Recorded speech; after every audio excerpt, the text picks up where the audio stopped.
কাবার আঙ্গিনায় আল্লাহর নবী সর্বপ্রথম একা একা ফজরের 2 রাকাত ফরজ নামাজ আদায় করলেন।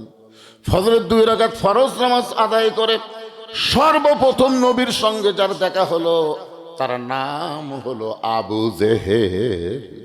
সর্বপ্রথম নামাজ পাওয়ার পরে নবী 2 রাকাত ফজরের নামাজ আদায় করে সর্বপ্রথম যার সাথে নবীর দেখা হলো তার নাম কি? আবু জেহেল।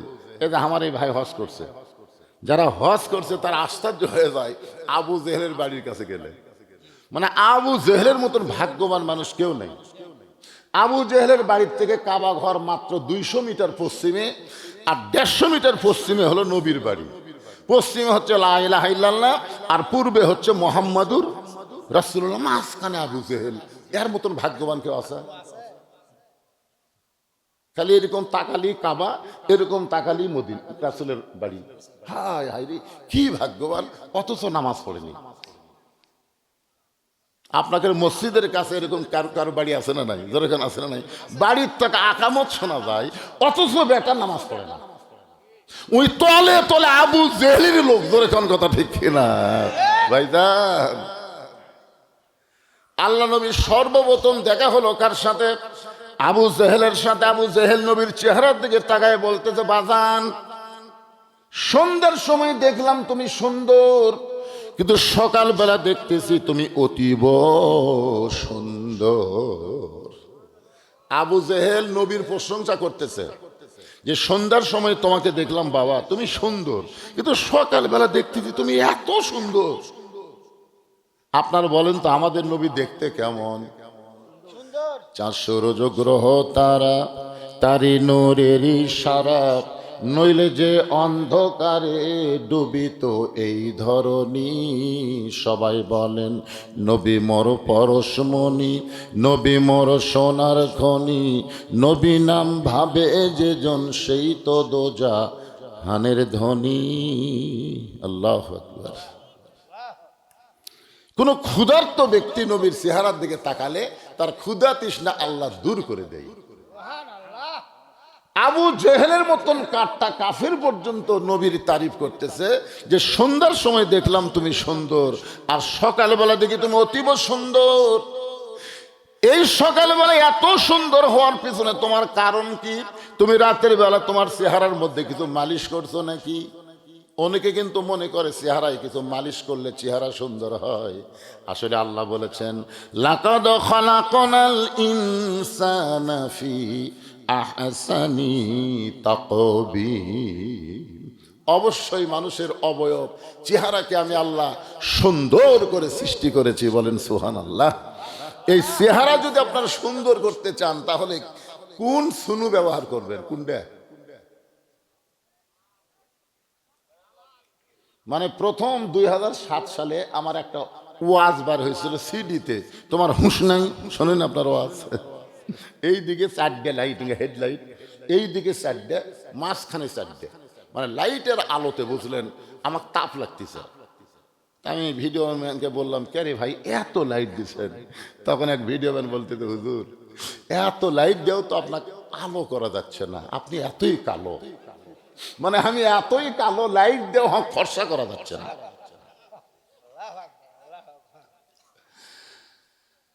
খুব মনোযোগ দিয়ে শোনেন, যে ব্যক্তি 5 ওয়াক্ত নামাজ জামাতে আদায় করবে সে যদিও কালো হয় তার চেহারার মধ্যে আল্লাহ একটা সৌন্দর্য প্রকাশ করে দিবে।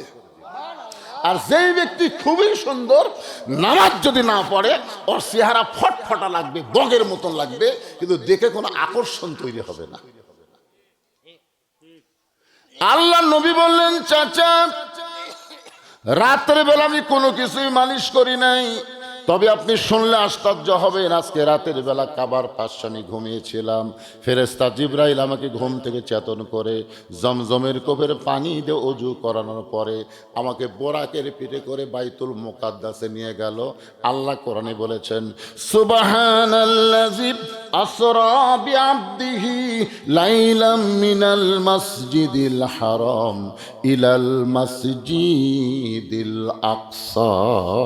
আল্লাহু আকবার। আল্লাহ নবী বললেন আবু জেহেলকে, চাচা বাইতুল মুকাদ্দাসের মধ্যে গিয়ে আমি 2 রাকাত নামাজের ইমামতি করলাম। আমাদের নবী বাইতুল মুকাদ্দাসে গিয়ে 2 রাকাত নামাজ পড়ে নাই, 2 রাকাত নামাজ পড়াইছে। এই জন্য আমাদের নবীর ডিগ্রি হলো ইমামুল আম্বিয়া ইমামুল মুরসালিন। আল্লাহু আকবার। আল্লাহ নবী বললেন, চাচা বাইতুল মুকাদ্দাসে 2 রাকাত নামাজ পড়ানোর পরে 7 আসমান পাড়ি দিয়ে আল্লাহর আরশে গেলাম। আল্লাহর জান্নাত দেখলাম, জাহান্নাম দেখলাম। আল্লাহ পাক আমাকে 5 ওয়াক্ত নামাজ দিল। সে 5 ওয়াক্ত নামাজ রাতারাতি ফেরত এসে সকালবেলা ফজর পড়ে আপনার সঙ্গে আমার দেখা হলো। আমার মনে হয় এই কারণেই, আল্লাহর সঙ্গে মেরাজ করার কারণে আমার চেহারাটা আপনাকে অতিরিক্ত সুন্দর লাগতেছে। আপনারা সুবহানাল্লাহ বলেন, আবু জেহেল সুবহানাল্লাহ। এই কথা শোনার পর আবু জেহেল বললেন, পাগল, আগে মনে করতাম তুমি আধা পাগল, কিন্তু আজকে বলতেছি তুমি পুরা পাগল। তুমি যে কইলা বাইতুল মুকাদ্দাসের মধ্যে গিয়ে আমি 2 রাকাত নামাজ পড়াইছি, আমি জীবনে 2 বার বাইতুল মুকাদ্দাসে গেছি, যেখানে যাইতে লাগে 30 দিন, আসতে লাগে 30 দিন। আর তুমি কইলা আজকে রাত্রিবেলায় বাইতুল মুকাদ্দাসে নামাজ পড়াইছো। তুমি পাগল হয়ে গেছো, তুমি পাগল হয়ে গেছো। সেখান থেকে 7 আসমান পাড়ি দিয়ে আল্লাহর আরশে গেলে আল্লাহ তোমাকে 5 ওয়াক্ত নামাজ দিল। অত কথা আমার শোনার দরকার নাই। তুমি যে বাইতুল মুকাদ্দাসে গেছো এটা কোনো সুস্থ মানুষ বলতে পারে না, তুমি পাগল হয়ে গেছো। এই কথা বলে আবু জেহেল যখন দৌড় দেয়, পিছন দিক থেকে রাসূল ডাকতে বলে, চাচা আপনি আমাকে 1000 বার পাগল বলেন, আমার কোনো সমস্যা নাই, কিন্তু আমাকে পাগল বলে কোথায় যাবেন? আবু জেহেল বলতেছে, অনেক দিন হলে চেষ্টা করতেছি আমার এলাকা থেকে তোকে বের করে দিব, কিন্তু বের করার কোনো ইস্যু পাচ্ছিলাম না। আমি কিছুদিন হলে দেখতে পাই কিছু মানুষ এসে আমার বাড়ির দিকে থুতে দেয় আর তোর বাড়ির দিকে সালাম দেয়। আবু জেহেল বলতেছে, আমি কিছুদিন হলে লক্ষ্য করে দেখতেছি কিছু কিছু মানুষ এসে আমার বাড়ির দিকে থুতে দেয় আর তোর বাড়ির দিকে সালাম দেয়। তখন থেকে আমার হিংসা শুরু হয়েছে যে এই সালাম দেওয়া মানুষ, থুতে দেওয়া মানুষের কাছে থাকতে দেওয়া যাবে না, কারণ তুই থাকলে আমার কোনো সম্মানই থাকবে না। এই যে তোকে এলাকা থেকে ছাড়া করার ব্যবস্থা করতেছিলাম, কিন্তু ইস্যু পাচ্ছিলাম না। আজকে যখন ইস্যু পাইছি, তোকে পাগল বানায় আমার এলাকা ছাড়া করতে চাই।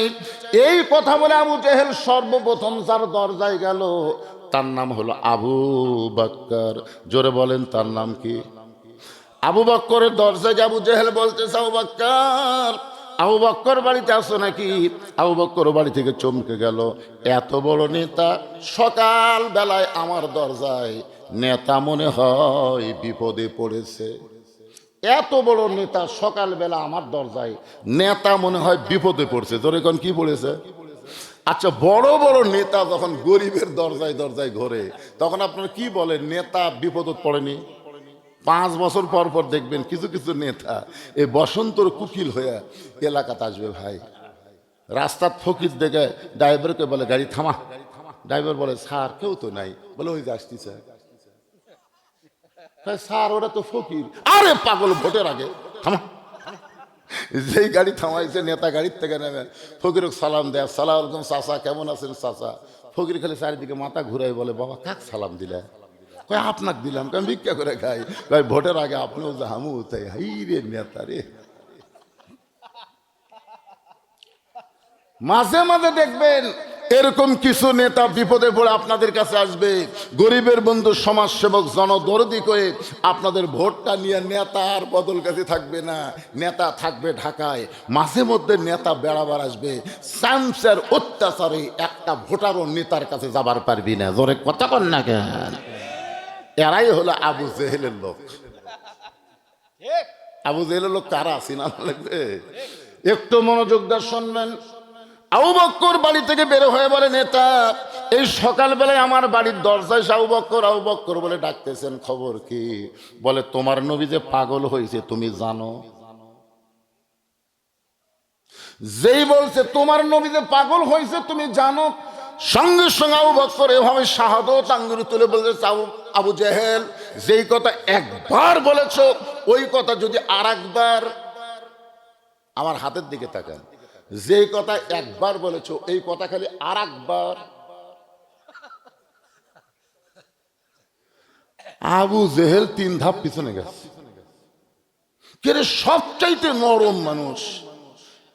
আল্লাহ নবী বলেছেন আমার সাহাবীদের মধ্যে সবচাইতে নরম মানুষ হলো আবু বকর। আর সেই মানুষটা বলতেছে একবার বলেছো আর একবার যদি বলো। আবু জেহেল 3 ধাপ পিছনে গিয়ে বলে আবু বকর এত গরম হওয়ার পিছনে কারণ কি? আবু বকর বলে আবু জেহেল আল্লাহ নবীর বিরুদ্ধে কথা শুনে কোনো মুসলমান যদি নরম থাকে সে আর মুসলমান থাকে না, সে মুনাফিক হয়ে যায়। আমরা যারা এখানে বসে আছি আল্লাহ নবীর বিরুদ্ধে কেউ কথা বললে তাকে ছাড়বো? এ কথা কন তাকে ছাড়বো? কিন্তু আমাদের বাংলাদেশে খালি নবীর বিরুদ্ধে না আল্লাহর বিরুদ্ধে কথা বলতেছে। এক বাউল কাছে আল্লাহর নাকি আগা মাথা নেই, এভাবে কয়নি রে পাগলা, আরো খারাপ করছে। আমি ভদ্র ভাষায় বলতেছি, আল্লাহর আগা মাথা নেই, এটা ভদ্র ভাষায় বলতেছি। ওই শালা যা কষে এটা কোরআনের মাহফিল বলাই যাবে না। এরপরও এখনো জীবিত আছে। বাংলাদেশের সুশীল সমাজ আবুল সরকারের পক্ষ নিছে, এমনকি বিএনপির মহাসচিব পর্যন্ত আবুল সরকারের পক্ষে কথা বলে। চিন্তা করছেন? যেই দলের নেতারা এরকম নাস্তিকের পক্ষে কথা বলে, আর যাই হোক এই দল মুসলমানের দল হতে পারে না। কথা কন না কেন? কথা কন না কেন?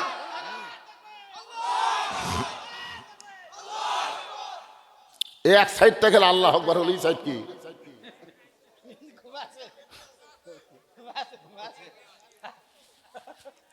শোনেন, মুসলমানের দল আল্লাহ রাসূলের ব্যাপারে কোনো আমাদের বিভেদ নাই। জোরে কোন কথা ঠিক কথা কন না কেন? কলিমার মধ্যে আমাদের কোনো দলাদলি নাই, আমরা সবাই এক। এ কোরআনের ব্যাপারে আমাদের কোনো দলাদলি নাই, কোনো ছাড় দেওয়া যাবে না। দল আগে না, আমার ইমান আগে। ইমান ঠিক রাখতে হবে, দল পরে। তকবীর সবাইকে দেওয়া লাগবে। তকবীর দিলে আল্লাহ খুশি হয়, শয়তান বেজার হয়। তার যারা তকবীর দিচ্ছেন না শয়তান খুবই খুশি হবে, তো আমার দলের লোক। ঠিক আছে ঠিক আছে ঠিক আছে। তা আপনারা তকবীর কি দিবেন সবাই? জনগণ বুঝুক, বক্তা একলা নাই। এবারে প্রথম আসার পরে যা দেখলাম বুঝছেন মাহফিলের সাইজ, আমার কলজাই চলে গেছিল। কি অজবই আজকে। এখন মোটামুটি খুব ভালো লাগতেছে, আলহামদুলিল্লাহ। একটু গলা খাঁকারে দেন। লিল্লাহে তাকবীর। আল কোরআনের আলো সংসদে জালো, দুনিয়ার মুসলমান লিল্লাহে তাকবীর। আবু বকর বলতেছে আবু জেহেল আল্লাহ নবীর বিরুদ্ধে কথা শোনার পরে কোনো মুসলমান যদি নরম থাকে সে আর মুসলমান থাকে না, সে মুনাফিক হয়ে যায়। আবু বকর বলে আবু জেহেল আমার নবীরে পাগল বলার পিছনে তোমার কারণ কি? আবু জেহেল বলতেছে তাহলে শোনো, তোমার নবী আমারে কইল আজকে রাত্রেবেলায় নাকি কাবার পাশে ঘুমিয়েছিল, ফেরেশতা জিবরাইল নাকি তাকে চেতন করার পরে জমজমের কোপের পানি দিয়ে ওযু করায়া একটা বোরাকের পিঠে করে বাইতুল মুকাদ্দাসে নিয়ে গেছে। সেখান থেকে 7 আসমান পাড়ি দিয়ে আল্লাহর আরশে গেল। আল্লাহ নাকি 5 ওয়াক্ত নামাজ দিল। যেই বাইতুল মুকাদ্দাসে যাইতে লাগে 30 দিন আর আসতে লাগে 30 দিন। আর তোমার নবী কইল আজকে রাত্রে বেলায় বাইতুল মুকাদ্দাসে নামাজ পড়ে আবার নাকি মক্কা ফেরত আসলো। এখন বলো তো এই গাঁজাখড়ি গল্প কি বিশ্বাস করা যায়? আবু বকর মুসকে হাসিদা বলে আবু জেহেল এই কথা যদি আল্লাহর নবী বলে থাকে তাহলে এক বিন্দু মিথ্যা বলে নাই। কি বিশ্বাস? এই কথা যদি আল্লাহর নবী বলে থাকে তাহলে এক বিন্দু মিথ্যা বলেনি।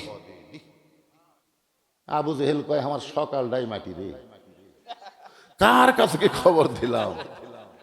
আমাকে এসে বলতেছে আজ থেকে 3 বছর আগে, হুজুর আপনি কি জানেন সাইদে হুজুরের ফাঁসি হবে?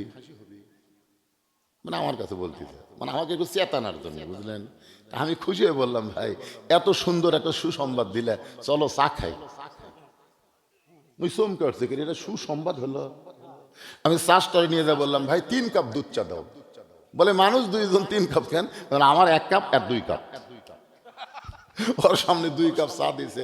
বলে হুজুর আমার 2 কাপ দিলেন কেন? বলে এত সুন্দর সংবাদ দিলে।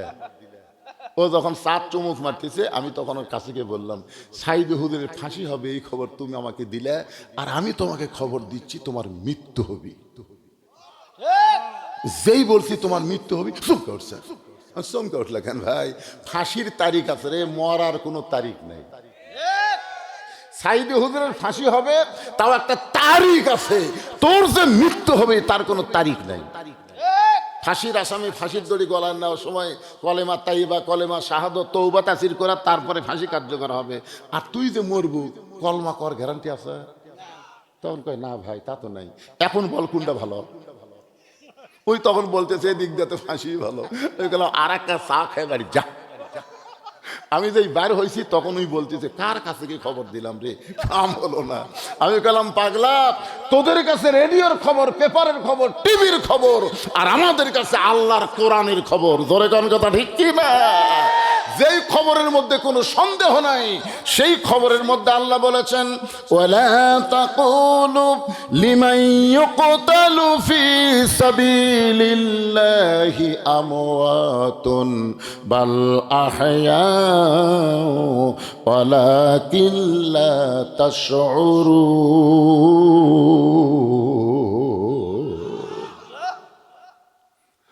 আবু বকর এক দৌড়, আবু জেহেল তাকায় দেখে আবু বকর মারছে দৌড়, এক দৌড়ে নবীর কাছে এসে দেখে নবী কাবার সঙ্গে হেলান দিয়া দু চোখ দিয়ে দর দর করে পানি পড়তেছে। নবীর চোখ দিয়ে পানি পড়া দেখে আবু বকর নবীর কপালে একটা চুমা দিলেন, নবীর গালে চুমা দিলেন, মাথার পাগড়ি দিয়ে নবীর চোখের পানি মুছে বললেন, ইয়া রাসূলুল্লাহ, এত বড় সুসংবাদ আপনার জন্য। হুজুর, আজকে রাত্রেবেলা আপনি নাকি আল্লাহর আরশে গেছিলেন, আল্লাহ আপনাকে 5 ওয়াক্ত নামাজ দিয়েছে। এত বড় খুশির খবরে আপনি কেন কাঁদতেছেন হুজুর? আপনি কেন কাঁদেন? হুজুর আপনি জানেন এই বছর হলো আপনার সবচাইতে কষ্টের বছর। যেই বছরে আপনার চাচা আবু তালেব মারা গেল, যেই বছর আপনার দরদের বিবি খাদিজা মারা গেল, যেই বছর আপনি তাইফের ময়দানে গিয়ে রক্তাক্ত হলেন, আপনাকে সেই বছরে আল্লাহ আরশে নিয়ে গেল। আরশে নিয়ে গিয়ে আল্লাহ আপনাকে 5 ওয়াক্ত নামাজ দিল। রাসূল বলে, আবু বকর, এই খবর তোমাকে কে দিল বাবা? এই খবর তোমাকে কে দিল? আবু বকর বল, সকালবেলা আবু জেহেল এই খবর আমারে দিল। নবী বলে, আবু বকর এই খবর কি তোমার বিশ্বাস হয়? আবু বকর নবীকে বুকের মধ্যে নিয়ে কপালে চুমা দিয়ে বলেন, সাদ্দাকতা ইয়া রাসূলুল্লাহ, এক বিন্দু মিথ্যা নয়। নবী চোখের পানি মুছে বলে, আল্লাহ, আবু জেহেল আমাকে পাগল বলার পর থেকে আমার চোখ দিয়ে পানি পড়তেছে।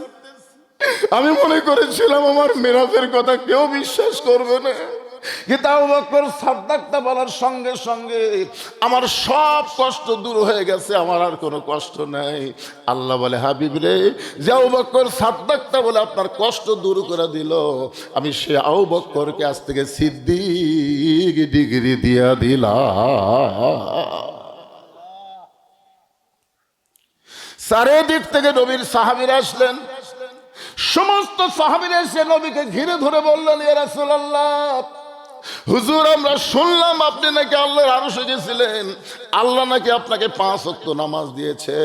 ওগো আল্লাহর নবী, আল্লাহ আরশ থেকে আপনাকে 5 ওয়াক্ত নামাজ দিয়েছে, এই নামাজ সম্পর্কে আমরা জানতে চাই। ইন্না আতাইনাকাল কাউসার ফাসাল্লি লিরাব্বিকা ওয়ানহার ইন্না শানিআকা হুয়াল আবতার। সমস্ত সাহাবীরা নবীকে ঘিরে ধরে বললেন, হুজুর আল্লাহ আপনাকে 5 ওয়াক্ত নামাজ দিয়েছে, এই নামাজ সম্পর্কে আমরা জানতে চাই। আল্লাহ নবী বললেন, তাহলে তোমরা বসো, আমি শুধু নামাজ সম্পর্কে তোমাদের শোনাবো না, এটা শুনলে তোমাদেরকে গ্রহণ করা লাগবে। কারণ নামাজের ওয়াজ শুনলে হবে না, বাস্তবে নামাজকে ধরা লাগবে। ধরে কোন কি করা লাগবে? সমস্ত সাহাবীরা যখন বসে গেছে, আল্লাহ নবী তখন 5 ওয়াক্ত, এই মনোযোগ শোনেন, আমরা যে 5টা সময় নামাজ পড়ি, যে 5টা সময় আল্লাহ 5 ওয়াক্ত নামাজ আমাদের উপরে ফরজ করেছেন, এই প্রত্যেকটা সময়ের গুরুত্ব আছে না নাই? আপনার বলেন তো, ফজরের নামাজ ওই সময় আল্লাহ কেন দিলেন? আমরা যারা ঘুম বেশি পারি তারা তো আল্লাহ বলতে পারে, আল্লাহ এই সূর্য ওটা 2 ঘন্টা পরে ফজর দিলে তাহলে কোনো সমস্যা হতো না, সূর্য ওঠার 2 ঘন্টা পরে। কিন্তু আল্লাহ সূর্য ওঠার 2 ঘন্টা পরে না দিয়ে সূর্য ওঠার 1 ঘন্টা আগে কেন ফজর দিলেন আপনারা জানেন? তুমি জানো বাবা? সেই জন্য বলা লাগবে জানি না, জোরে কারণ জানেন। আজকে আজকে জানেন জানেন মজা হবি রে পাখা। এক জায়গায় আমি ওয়াজ করতে বলেছিলাম, ভাই বাংলাদেশের মুসলমান অধিকাংশই মুনাফিক। যেই বলছি সব সাহেব আমার উপর সেই খেপা, হুজুর বাংলাদেশের মুনাফিক কেমনে হলো, মুসলমান মুনাফিক কেমনে হলো, দলিল দেন। আমি কইলাম বারে সভাপতি এত খেপে গেল। তো সভাপতিকে আমি বললাম, সভাপতি সাহেব আপনাদের মসজিদে জুমার দিনে কত মুসল্লি হয়? সভাপতি বলতেছে তা তো 100-200 হবি। আমি বললাম আপনাদের মসজিদে ফজরে কতটুকু মুসল্লি হয়?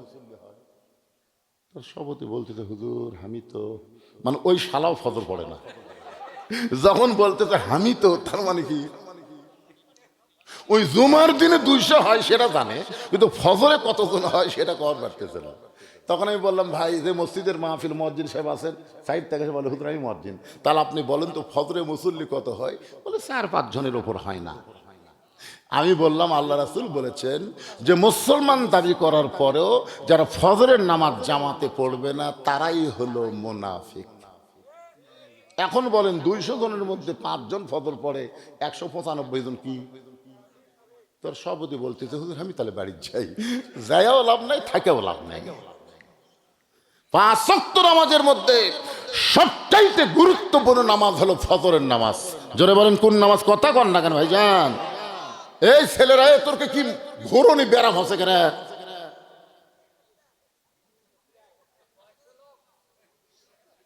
দেখেন কি বড় একটা মোবাইল নিয়ে ঘুরতেছ।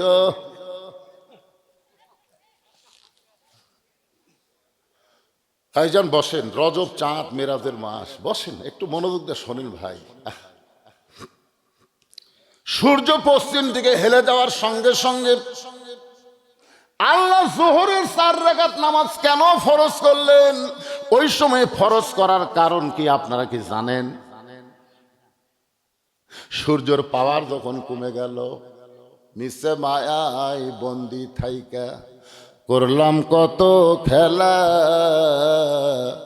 পশ্চিমে তাইকা দেখো তোমার ডুইবা গেছে বেলা। সূর্যের পাওয়ার যখন কমে যায় ওই সময় আসরের 4 রাকাত ফরজ নামাজ আল্লাহ কেন দিলেন? সূর্য অস্ত যাওয়ার সঙ্গে সঙ্গে সবচাইতে অল্প সময়ের মধ্যে 3 রাকাত ফরজ নামাজ পড়া লাগবে, যাকে বলা হয় মাগরিবের নামাজ। অল্প সময়ের মধ্যে পড়া লাগবে, কেন আল্লাহ তালিম দিলেন? কি জন্যে? আপনি ফজরের আজান দিয়ে 8 ঘন্টা পরে জামাত শুরু হয়, জোহরের আজান দেয় 20 মিনিট পরে জামাত শুরু হয়, আসরের আজান দেয় 15 মিনিট পরে জামাত শুরু হয়, এশার আজান দিয়ে 8 ঘন্টা, কোনো জায়গায় 20 মিনিট পরে জামাত শুরু হয়। কিন্তু মাগরিবের আজান দিয়ে ওই নামাজের মতো যদি 20 মিনিট পরে কেউ আসে জামাত ধরবে, আসিয়া দেখে মসজিদে লোকই নাই। মাগরিবের আজান দেওয়ার সঙ্গে সঙ্গে কেন মাগরিব আল্লাহ ফরজ করলেন? রাতটা যখন গাঢ় হয়ে গেল এমন সময় এশার 4 রাকাত নামাজ আল্লাহ কেন আমাদের ফরজ করে দিলেন? এই 5টা এই 24 ঘন্টার মধ্যে এই 5টা সময় আল্লাহর কেন পছন্দ? নামাজি হিসাবে আমাদের জানার দরকার আছে না নাই? এই সময়টা আল্লাহ কেন পছন্দ করলেন? আমার মায়েরা যারা পর্দার অন্তরালে একটু মনোযোগ দিয়ে শুনবেন মা। আল্লাহ নবীর সমস্ত সাহাবীদেরকে বসতে বললেন, আর 5 ওয়াক্ত নামাজ নিয়ে যখন আলোচনা শুরু করবেন, রাসূল বললেন সাহাবীরা রে, আল্লাহ তাআলা আমাকে 17 রাকাত নামাজ দিয়েছে। সর্বসাকুল্যে ফজরের ফরজ নামাজ হলো 17 রাকাত। জোরে বলেন কয় রাকাত? ফজরের ফরজ কয় রাকাত? জোহরের ফরজ কয় রাকাত? আসরের ফরজ কয় রাকাত? মাগরিবের ফরজ কয় রাকাত? এশার ফরজ কয় রাকাত? সর্বসাকুল্যে 17 রাকাত।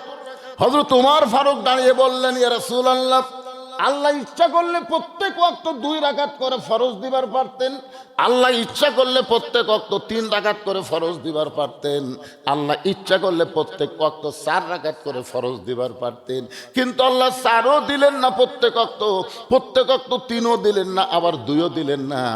আল্লাহ এই বেসাইদা নামাজ কেন দিলে? আল্লাহ ইচ্ছা করলে ফজর কয় রাকাত? তো 5 ওয়াক্ত 5 দোকানে 10 রাকাত। আল্লাহ ইচ্ছা করলে মাগরিব কয় রাকাত? তাহলে 3 5 15 রাকাত।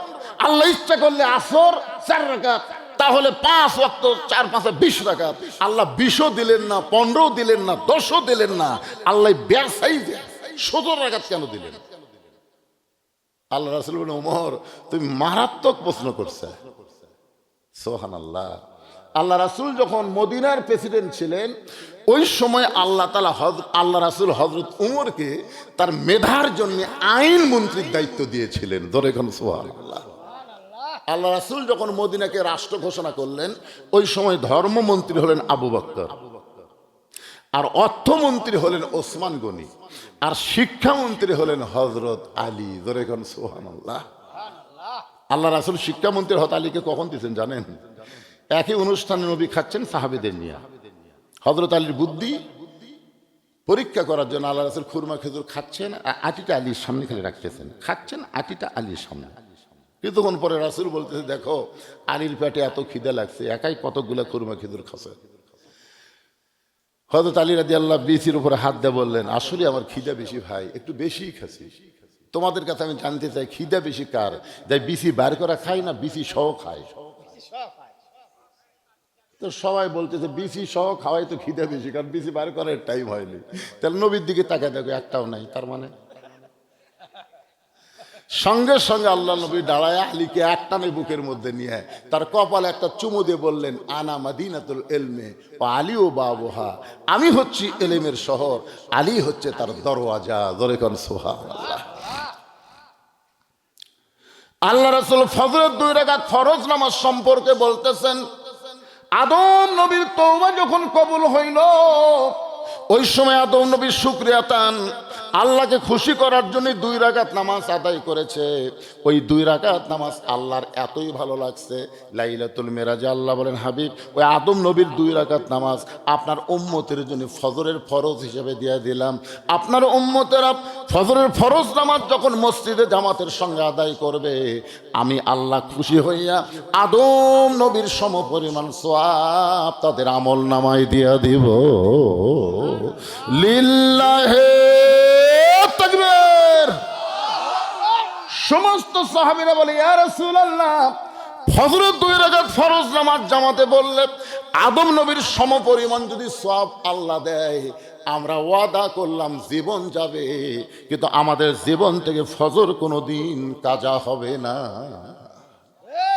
ওগো আল্লাহর নবী, এখন যোহরের 4 রাকাত ফরজ সূর্য পশ্চিম দিকে হেলে গেলে কেন আল্লাহ ওই সময় পছন্দ করলেন? নবী যখন যোহরের 4 রাকাত নামাজ সম্পর্কে বলতে যাবেন, এমন সময় আবু জেহেল গ্রুপ নিয়ে হাজির। যোহরের 4 রাকাত সম্পর্কে নবী যখন বলতে যাবেন, এমন সময় আবু জেহেল গ্রুপ নিয়ে হাজির। জোরে কোন কি নিয়ে হাজির? আবু জেহেলের গ্রুপ নাই? আমি এক জায়গায় ওই হাসিনার সময়, বুঝলেন, হাসিনার সময় এক জায়গায় যখন হক কিছু ওয়াজ করতেছিলাম, একজন হক বাধা দিল। যেই বাধা দিছে সমস্ত মুসল্লি হক এমন জোরে তাড়া মারছে, ওই ভয়ে চলে গেছে। আমি মনে করলাম, যাক এরকম মুসল্লি যদি থাকে হক কথা বলতে কোনো সমস্যা নাই। আমি আরো সাটান শুরু করলাম। যেই সাটান শুরু করলাম, ভাই ওই গ্রুপ লিয়ে হাজির, আর গ্রুপের মধ্যে দিকে 8-10 জন পুলিশ হচ্ছে। তখন যারা সাটা মারছিল ওরা আস্তে আস্তে, তখন আমি একলা পড়ে থাকলো, কে রে? আমাদের বাংলাদেশে এখন আবু জেহেলের গ্রুপ আছে না নাই? ধরে কেন আছে না নাই? আল্লাহ নবী যখন যোহরের 4 রাকাত ফরজ নামাজ বলতে শুরু করবেন, সূর্য পশ্চিম দিকে হেলে যাওয়ার সঙ্গে সঙ্গে এই সময়টা আল্লাহ যোহরের জন্য কেন পছন্দ করলেন? যখনই বলতে যাবেন, এমন সময় আবু জেহেল গ্রুপ নিয়ে এসেছে। আবু জেহেলের গ্রুপের মধ্যে একজন তেলতালা, তার নাম হলো আবু সুফিয়ান। জোরে কর নাম কি? আবু সুফিয়ান বলে, রে মুসলমানের নবী, তুমি মুসলমানকে যা বলো মুসলমান তাই বিশ্বাস করে, কিন্তু আমরা বিশ্বাস করি না। আবু সুফিয়ান আমাদের নবীকে লক্ষ্য করে বলতেছে, রে মুসলমানের নবী, তুমি মুসলমানকে যা বলো এরা তাই বিশ্বাস করে, কিন্তু আমরা বিশ্বাস করি না। সঙ্গে সঙ্গে হযরত ওমর দাঁড়াইছে। সঙ্গে সঙ্গে কে দাঁড়াছে? আল্লাহ রাসূল বলেছেন, আমার সাহাবীদের মধ্যে সবচাইতে গরম নাম কি? রাস্তাতে গেলে শয়তান কয়দিন যায় না? জোরে বলেন। আচ্ছা, আবু জেহেল সকালবেলা আবু বক্করের বাড়িতে না যায়, যদি উমরের বাড়িতে যেত তাহলে কি হতো?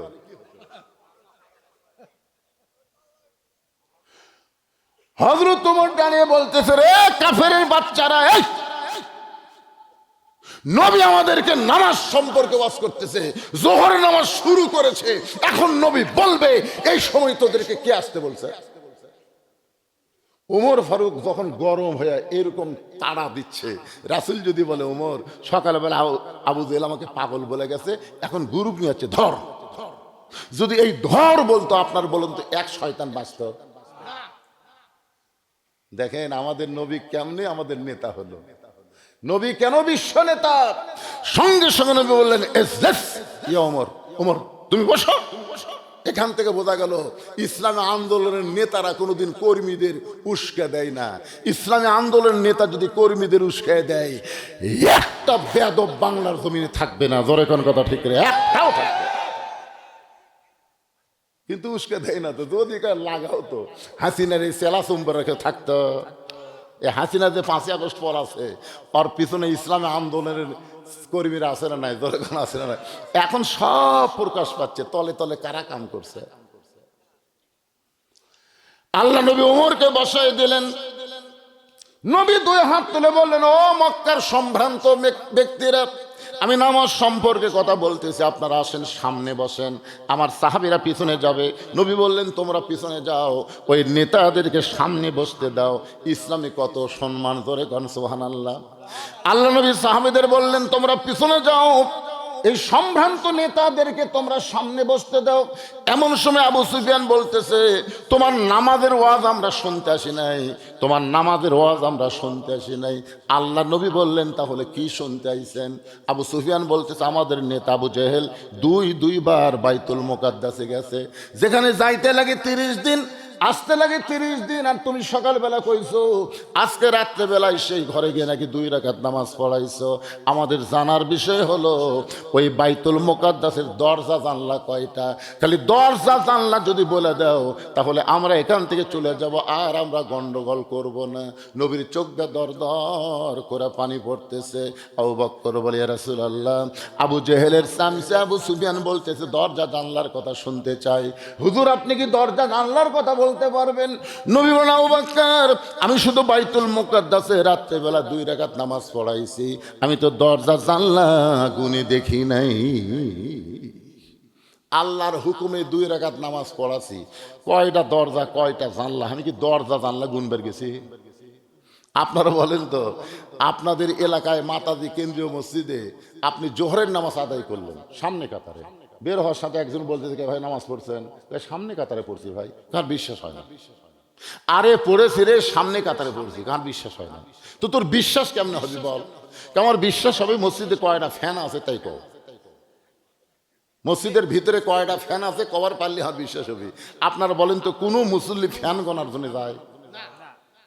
এইরকম অবান্তর প্রশ্ন তো করলে ধরা খাওয়া লাগবেই। এখন আল্লাহ নবী তো দরজা জানলা গুনে দেখে নাই। আবু সুফিয়ান বলতেছে, দরজা জানলার কথা বললি আমরা চলে যাব, কোনো গন্ডগোল করব না। আবু বকর বলে, রাসূলুল্লাহ, যদি দরজা জানলার হিসাব দিবার না পারেন, তাহলে আবু জেহেল গ্রুপ নিয়ে আইসা আপনাকে অপমান করার জন্য। হুজুর, আপনাকে চরম অপমান তারা করবে। এমন সময় ফেরেশতা জিবরাইল আল্লাহর কোরআন এসে বলতেছেন, তুইজ্জু মান তাশা ওয়া তুযিল্লু মান তাশা বিয়াদিকাল খায়র ইন্নাকা আলা কুল্লি শাইইন কাদির। সম্মান দেওয়ার মালিককে, অপমান করার মালিককে, ভালো মন্দর মালিককে, সমস্ত ক্ষমতার মালিককে। আরো জোরে। তাহলে 4 সালে যে গল্প হচ্ছে, কি গল্প? আমাদের 5 সালে 4 সালে গল্প হচ্ছে, আওয়ামী লীগ ক্ষমতা ছিল, বিএনপি ক্ষমতা আসতেছে। আমি বললাম নাউজুবিল্লাহ, নাউজুবিল্লাহ, নাউজুবিল্লাহ। তখন 3-4 জন আমার সাথে, হুজুর আপনার বিশ্বাস হয় না? বিশ্বাস হয় না আপনার? না। তো বিশ্বাস হয় না কেন? আমি বললাম আওয়ামী লীগ ক্ষমতায় ছিল না, বিএনপিও ক্ষমতা আসতেছে না, সব সময় তিনি ক্ষমতায়, তিনি হলেন আমার আল্লাহ। কোন দল কোনোদিন ক্ষমতার থাকে না, সবসময় ক্ষমতার থাকে কে? আরো জোরে কর না কেন? ইমানের দাবিতে বলেন কে থাকে? আল্লাহ কাউকে ক্ষমতা দেয় পরীক্ষা করার জন্য। যা তোকে দিলাম, হাসিনা 9 সাল থেকে ক্ষমতা আল্লাহ দিয়েছিল, যা। কিন্তু ক্ষমতার চেয়ার পায়া নামবো না, নামবো না কই এমন বসা বসলো। এরপরে 14 সালে না কয় সালে দেখলেন নির্বাচনই হলো না, 154 জায়গা বিনা প্রতিদ্বন্দ্বিতা এমপি হলো। তারপরে 18 সালে আবার দিনের ভোট রাতত করলো, আবার 24 সালে ড্যামি নির্বাচন দিল। ফেরেশতা কয় আল্লাহ যে বসা বসলো ই তো আর নামে না। আল্লাহ কয় ক্ষমতার অন্না রে, ক্ষমতা আমার, আমি নামামো। এখন 5 তলা বিল্ডিং এর উপরে 1.5 লাখ টাকার খাটে, 12,000 টাকার কম্বল গাওয়ার দেয়, ওরে তামানে দিয়ে 9টার সময় বলতেছে আমার বাড়ি আমার ঘর, আমার নামাইকে। এই কথা কয়ে ঘুমাচ্ছে। ফেরেশতা বলতেছে আল্লাহ ই যে ঘুমের দোয়াও পড়লো না, আল্লাহুম্মা বিইসমিকা আমুতু আহইয়া, এই দোয়া না পড়ে বলতেছে আমার বাড়ি আমার ঘর আমাকে নামাইকে, এক নামানোর কেউ নাই। আল্লাহ বলতেছে দেখা যাক। রাত 3টার সময় একটা ভূমিকম্প দিছে, ধরে কোন কি কম্প, খালি বিল্ডিং একটু কেঁপে উঠছে। যাই কসে হামাক নামাইকে, ওই এত ফোর্সে নামছে, কম্বলের মধ্যে লুঙ্গি খুলে আছে, ওটাও পড়ার টাইম পায় না। ফেরেশতা বলে আল্লাহ নামাইলা নামাইলা, তাই বলে ন্যাংটা করে নামালা। আল্লাহ কয় হাসিনা তুই নামবো না, তো 24 সালের 5ই আগস্টে ন্যাংটা করে নামানো হবে। জোরে কোন কথা ঠিক? যারা বলতেছে অমুক দল ক্ষমতাতে আসতেছে, তোমরাও তৈরি থাকো ভাই, ক্ষমতার মালিক কোনো দল না, ক্ষমতার মালিককে আল্লাহ। ক্ষমতা দিবার পরে আল্লাহ ধরে না, ধরে না, ধরলে কিন্তু। এই জন্য সবাই বিশ্বাস করে জবান খুলে বলবেন সমস্ত ক্ষমতার মালিককে। ফেরেশতা জিবরাইল বলে ইয়া রাসূলুল্লাহ, হুজুর আপনার ডিগ্রি হলো না ফাইনাল একা জিকরাক, আল্লাহ আপনাকে সবার উপরে সম্মান দিয়ে আরশে নিয়ে গেছে, আর আবু জেহেলের গ্রুপ আপনাকে অপমান করবার চাই, পারবে না। আমি জিবরাইল গোটা বাইতুল মুকাদ্দাস আমার হাতের উপর করে আপনার সামনে ধরব, আমার হাতের উপরে বাইতুল মুকাদ্দাস ঘোরাতে থাকবো, আপনি দরজা জানলা গুনে গুনে উত্তর দিয়ে দিবেন। ফেরেশতা জিবরাইল গোটা বাইতুল মুকাদ্দাস আল্লাহ নবীর সামনে হাজির করে ঘুরানো শুরু করলো। নবী গুনে গুনে দরজা জানলার হিসাব যখন দেয়, আবু জেহেল বলতেছে চলো যাই। আবু সুফিয়ান বলে নেতা যাওয়ার তো কথা নাই, অপমান করার কথা। তখন বলতেছে খামাখা গন্ডগোল করে লাভ কি। এই কথা বলা মাত্র সমস্ত সামসারে যখন চলে যায়, আবু সুফিয়ানের একটাই কথা, এই চলো যাই বুঝলাম না, অপমান করার জন্য আমরা আসলাম, যেখানে যাইতে 30 দিন লাগে, আসতে 30 দিন লাগে, আর দরজা জানলার যে হিসাব দিল। নেতা বলতে চলো যাই, ব্যাপার কি? পিছনে পিছনে যায় আর বলে চলো যাই মানে কি? আবু জেহেল বলে ঘরের মধ্যে চল। দরজা জানলা বন্ধ করে আবু জেহেলের চোখ দিয়ে দর দর করে পানি পড়তেছে। আবু সুফিয়ান বলে নেতা কান্দেন কেন? আবু জেহেল বলতেছে কান্দার কারণ হলো ওই আল্লাহর শপথ করে বলতেছি, আব্দুল্লাহর এতিম পোলা আল্লাহর নবী। আবু জেহেলের 2 চোখ দিয়ে দর দর করে পানি পড়তেছে, চোখের পানি নিয়ে বলতেছে আল্লাহর শপথ করে বলতেছি, আব্দুলের এতিম পোলা হলো আল্লাহর নবী। আবু সুফিয়ান বলতেছে তাহলে দরজা জানলা বন্ধ না করে বাইরে গিয়ে আমরা মিছিল করি, বাইরে গিয়ে আমরা মিছিল করে আব্দুলের এতিম পোলা আল্লাহর নবী। আবু জেহেল মুখে আঙ্গুল দিয়ে বলতেছে করিস না রে, করিস না, করিস না, কারণ তাকে নবী বিশ্বাস করতে পারবো না, নবী জানি কিন্তু নবী হিসাবে মানি না, ওরে মানলে আমার নেতৃত্ব থাকবে না। আজও বাংলাদেশের সব দলের মুসলমান জানে কোরআন কার কিতাব। এ ধরে বলেন কোরআন কার কিতাব? আওয়ামী লীগের নেতা মরলে ওই নেতার জান্নাতের জন্য হুজুররা কোরআন খতম দেয়, ধরে গান দেয় কি দেয় না? নেতা মরিছে, নেতার বেটা মাদ্রাসাত গেছে, 3 মাদ্রাসাত, বড় নেতা তো 3 মাদ্রাসাত। হুজুরের মত আমি কে বলতে, হুজুর আমার বাপ মরছে, আপনার গ্রুপ খেলে আসেন। আর এক মাদ্রাসাত বলতেছে আপনার গ্রুপ খেলে আসেন, আর এক মাদ্রাসাত আপনার গ্রুপ খেলে আসেন। কতগুলো হুজুর হসে বুঝলেন, যাই বলে আই রে সেই দিকে যাই রে, বুঝা শোনা নাই রে। এখন যেই শালা বাঁচা থাকতে এই কোরআনের একটা হক কথা বলবার দেয়নি, উই মরে গেছে। আর ওরই রুহের মাগফিরাতের জন্য 3 মাদ্রাসার হুজুর 9 খতম কোরআন পড়ছে। 9 খতম কোরআন পড়ে বড় হুজুর 2 হাত ধরে দোয়া করতেছে, আল্লাহ এই মাসুম বাচ্চাদেরকে নিয়ে কবিতরের মতন বেঁকা বেঁকা 3 খতম কোরআন 9 খতম কোরআন দিছে, আল্লাহ এর যা সব হয় নেতা দাও। ফেরেশতারা বলতেছে, আল্লাহ কি হবে? আল্লাহ বলতেছে, এই হুজুরা জানি না কোরআন কোন মরা মানুষের কিতাব না রে পাগলা, কোরআন হলো জীবিত মানুষের হেদায়েত। যখন কথা ঠিক কিনা? বাঁচতে যেই বাটা কোরআন মানে না, মরার পরে এই কোরআন দিয়ে তার 1 তিল পরিমাণ উপকার হবে না। কোরআন আল্লাহর কিতাব সবাই বিশ্বাস করে, কিন্তু কোরআন মোতাবেক চলার কথা বললি তোর কলজা চুলকানি হয় কা, চুলকানি হয় কা? হ্যাঁ, কি রাগ করতেছেন?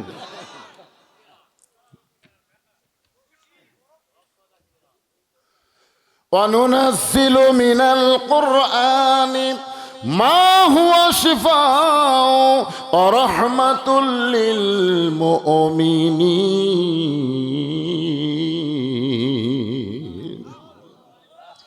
এই ছেলেরা, এই জোহরের 4 রাকাতের কথা এখন শুরু করব। তোরা কিন্তু নিয়ত করছো ফজর থেকে ধরবা, ফজর কিন্তু শেষ করে দিছি।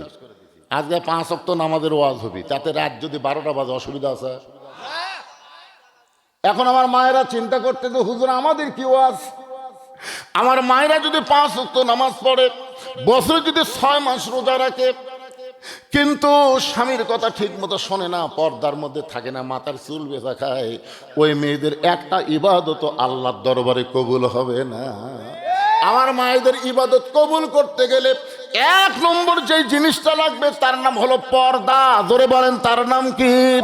এই কারণে আল্লাহ কোরআনে বললেন, অকরনা ফি বুয়ুতিকুন্না ওয়ালা তাবাররাজনা তাবাররুজাল জাহিলিয়াতিল উলা। আমার মায়েরা শোনেন, এই পর্দার মধ্যেই আপনাদের থাকতে হবে। মা, পর্দার মধ্যে যখন আপনার ঢুকে যাবেন, আল্লাহ তাআলা খাতুনে জান্নাত ফাতেমার সঙ্গে আপনাদেরকে জান্নাত দিয়া দিবে। কারণ ফাতেমা হবে জান্নাতি নারীদের নেত্রী। ফাতেমা যেই সমস্ত মেয়েদেরকে সিগনেচার করবে তারাই জান্নাতি হবে।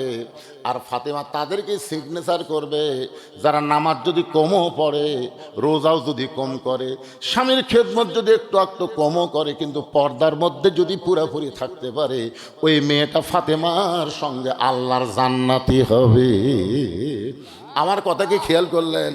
আপনারা বলেন তো, এখানে অনেক আলেম ওলামা যারা আছেন, ফাতেমার থেকে একটা হাদিস বর্ণিত আছে? হয়নি। ফাতেমা একটা হাদিস, নবীর মেয়ে হয়ে 10টা হাদিস যে বলবে যে আমার বাপ এই করেছে, এ কথাটাও কয়নি। ফাতেমা কিন্তু হজও করেনি। মা আয়েশা কিন্তু হজ করছে, কিন্তু ফাতেমা করেনি। ফাতেমা তো নবীকে বলতে পারতো, বাবা আমার মা আয়েশা হজত যাচ্ছে, আমিও যাবো। এ কথা বলতে পারেনি, কারণ ফাতেমাকে একবার বলা হয়েছিল হজ করে না, হজের চাইতে পর্দায় গুরুত্ব, হজের চাইতে পর্দায় গুরুত্ব। কারণ যারা হজ করার যায় বউলিয়া, বিশ্বাস করেন যারা বউলিয়া হজ করার যায়, ওরা হজ করে আইসা আমার এলাকার এক হাজি সাহেব ইনকাম কান ধরে বসে আছে। আমি বললাম কি হবে ভাই? কয় হুজুর আপনি বলে দিবেন বউলিয়া কেউ যেন হজত না যায়। বিশ্বাস করেন বউ খুঁজতে খুঁজতে আমি আল্লাহ খোঁজাই বাদ দিচ্ছি। ওটি আল্লাহ আল্লাহ না করে বউ, এ আমার বউ, এ আমার বউ, এ তাওয়াফ করবার যে বউ আমার হাত ধরে আল্লাহর ঘর তাওয়াফ করতে করতে ভিড়ের ছোট হাত ছেড়ে দিছে। আমি আর পিছন দিকে আসছি, সবাইকে না ভাই তাওয়াফ সামনে দিকে চালু, তাওয়াফ করছে, বউ পিছন দিকে গেছে, আমি সামনে। আমি আল্লাহর তাওয়াফ বাদ দিয়ে আমার বউয়ের জন্য পিছনে আছি। হুজুর ওই শয়তান পাথর মারবার দিয়ে ভিড়ের মধ্যে আমার বউ গেল, হ্যাঁ কুটি শয়তান পাথর মারো, বউ বউ জিকির করতে করতে আমার দিন শেষ। মেয়ে মানুষের জন্য সহজে হজ ফরজ না, যেইটা মা ফাতিমা প্রমাণ করে দিছে। জোরে খান না সুবহানাল্লাহ। মা আয়েশাকে রাসূল বলেছে আমি তোমার দায়িত্ব নেব না। তখন আব্দুর রহমান বলে, ইয়া রাসূলুল্লাহ, যদি আপনি দায়িত্ব না নেন, আমি যদি আমার বোন আয়েশার দায়িত্ব নেই তাহলে কি হবে না? রাসূল বললেন মুহররম ব্যক্তি দায়িত্ব নিলে হবে, কিন্তু মসজিদে আয়েশা যেখানে আছে, হাজী সাহেব দেখছে মসজিদে আয়েশা, ওখানে মা আয়েশার মাসিক ব্যারাম শুরু হলো। কি ব্যারাম? মেয়েদের একটা ব্যারাম আছে না নাই? হজরত যাচ্ছে, কিন্তু ওই জায়গার যে মাসিক ব্যায়াম শুরু। আয়েশা হাওদার মধ্যে থেকে বলতেছে, আব্দুর রহমান ভাই আমার তো কাম সারা। বলে কি হয়েছে? কই ওই ব্যায়াম শুরু হচ্ছে। ওই ব্যায়াম শুরু হলে নামাজ পড়া যাবে না, রোজা করা যাবে না, কোরআন শরীফ ধরা যাবে না, কিচ্ছু করা যাবে না, তাওয়াফ করা যাবে না। তখন আব্দুর রহমান বলে কয়দিন লাগবি রে? কয় আমার তো 5-7 দিন লাগেই। এই জন্যই নবী তোর দায়িত্ব লাইনি, এখন আমার তো পড়া দিবার তা আমারও গেল। হাসতেছেন ভাই, হাসতেছেন। আমার মায়েরা শোনেন, হযরত আলী এক সময় বলেছিলেন, ফাতেমা রে আমি তোমাকে নিয়ে হজে যাওয়ার চাই। ফাতেমা বললেন, স্বামী গো আপনিও গরিব আমিও গরিব, আমার হজের দরকার নাই। এক সময় শুয়ে থেকে হযরত আলী ফাতেমার কপালে চুম্বন দিয়ে বললেন, ফাতেমা আল্লাহর ঘর তাওয়াফ করতে গিয়ে তোমার মন চায় না? ও ফাতেমা তুমি কি আল্লাহর ঘর তাওয়াফ করবা না? ফাতেমা বলে, স্বামী গো আমি পর্দার মধ্যে থাকার কারণে ওই আল্লাহর শপথ করে বলতেছি 5 ওয়াক্ত নামাজ যখন আমি দাঁড়াই আল্লাহর কাবা ঘর আমাকে তাওয়াফ করে। লিল্লাহে তাকবীর। হযরত আলী নবীর কাছে গিয়ে বললেন, এ রাসূলুল্লাহ আপনার মেয়ে এমন কথা বলতেছে। আল্লাহ নবী বললেন, আলী রে এই মুহূর্তে ফাতেমার জন্য আল্লাহ আমাকে খবর দিল, সাইয়্যিদাতুন নিসাই আহলেল জান্নাহ, ফাতেমা হচ্ছে জান্নাতি নারীদের নেত্রী। আমার মায়েরা সময় পাইলে আবার আপনাদের কাছে আসতেছি। এখন জোহরের 4 রাকাত ফরজ নামাজ। রাসূল বলেন, সাহাবীরা শোনো, আমাদের জাতির পিতা হযরত ইব্রাহিম চড়কের উপরে বসে আছেন। এমন সময় বাবা আজর রশি ধরে টানতেছে, নিচে নমরুদের চুলার আগুন দাউ দাউ করে জ্বলতেছে। ফেরেশতা জিবরাইল বলে, ওগো আল্লাহর নবী আপনার বাবা রশি টান দিল, আপনি পড়ে গেলি আগুনে পড়ে যাবেন। ফেরেশতা জিবরাইলের কথা শুনে জাতির পিতা ইব্রাহিম মুচকি মুচকি হাসতেছে। বলে, আপনি মুচকি মুচকি হাসার কারণ কি? ইব্রাহিম বললেন, জিবরাইল শোনো, নমরুদ আগুনের চুলা জ্বলাবার পারে, কিন্তু পোড়ানোর ক্ষমতা নমরুদের হাতে নাই, আমার আল্লাহর হাতে। আমি সে আল্লাহর দিকে তাকায় বলতেছি, হাসবি আল্লাহ নিমাল ওয়াকিল অনিমাল মাওলা অনিমান নাসির। চলকে টান পড়লো, ইব্রাহিম নবী আগুনের চুলার মধ্যে পড়লো। আগুনের চুলাকে আল্লাহ বললেন, কুলনা ইয়া নারু কুনি বারদাও ওয়া সালামান আলা ইব্রাহিম। আগুনের চুলা যখন শান্তির বাগান পায়, আমাদের জাতির পিতা হযরত ইব্রাহিম এক নিয়তে 4 রাকাত নামাজ পড়ে। ওই 4 রাকাত নামাজ আর এতই ভালো লাগছে, আল্লাহ বলে, হাবিব আজকে লাইলাতুল মেরাজে ওই ইব্রাহিম নবীর 4 রাকাত নামাজ আপনাকে দিয়ে দিলাম। আপনার ওই 4 রাকাত নামাজ আপনার উম্মতেরা জামাতের সঙ্গে যখন আদায় করবে, ওই জোহরের 4 রাকাত নামাজ আদায় করার সঙ্গে সঙ্গে আমি আল্লাহ তাকে ইব্রাহিম নবী পরিমাণ সওয়াব দিয়া দিব। সমস্ত সাহাবীরা বলে, ইয়া রাসূলুল্লাহ জোহরের 4 রাকাত নামাজ জামাতের সঙ্গে আদায় করলে ইব্রাহিম নবীর সম পরিমাণ যদি সওয়াব পাওয়া যায়, আমাদের জীবন চলে যাবে। জীবিত অবস্থায় ইচ্ছা করে কোনোদিন জোহরের নামাজ আমরা বাদ দিবার পারব? ভাইজান লাইলাতুল মিরাজ 5 ওয়াক্ত নামাজের কথা বিরক্ত লাগতেছে আপনাদের? নামাজের কথা শুনে বিরক্ত লাগে? ফাতেমার শুনতে তো ভালোই লাগে। ওটা বসে করেন কেন? এই যে উঠলো কেন রে? আরে পাশে কয়েকটা ছেলেরা খালি ঘোরনি ব্যারাম রে বা। এ নামাজ না পড়ো, না পড়ো, না পড়লে কি হবে? ইমাম মালিক রহমতুল্লাহ বলেছেন, তোমাদের এলাকার কোনো বেনামাজি লোক যদি মারা যায় তোমরা কি করবা? তো ছাত্ররা বলছে, হুজুর আপনি বলেন, আপনি আলেম মানুষ, আপনি বলেন। তো ইমাম মালিক বললেন, তোমাদের রাস্তার যদি কোনো কুত্তে মরে তোমরা কি করবা? তখন ছাত্র বলল, হুজুর কুটি বেনামাজি আর কুটি কুত্তে।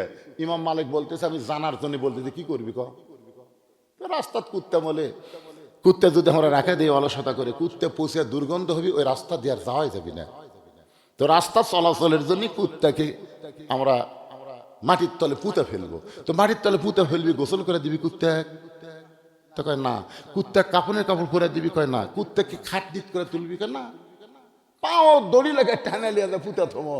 ইমাম মালিক বললেন একজন বেনামাজি মরলে এর চাইতে বেশি করা যাবে না, আর পাও দড়ি লাগে টানে লিয়ে পুঁতে থোয়া লাগবে। একজন বেনামাজিও যা, একজন একটা কুত্তাও তাই। এই মালিক যখন এই ওয়াজ করছে সাথে সাথে 4-5টা কুত্তে দৌড়াচ্ছে। আচ্ছা ঘেউ ঘেউ ঘেউ ঘেউ করে শুরু করছে। ইমাম মালিক কই কে রে, কুত্তা ঘেউ ঘেউ করে কে? এমন সময় আল্লাহর কোরআন বলতেছেন সুম্মা রাদাদনাহু আসফালা সাফিলিন।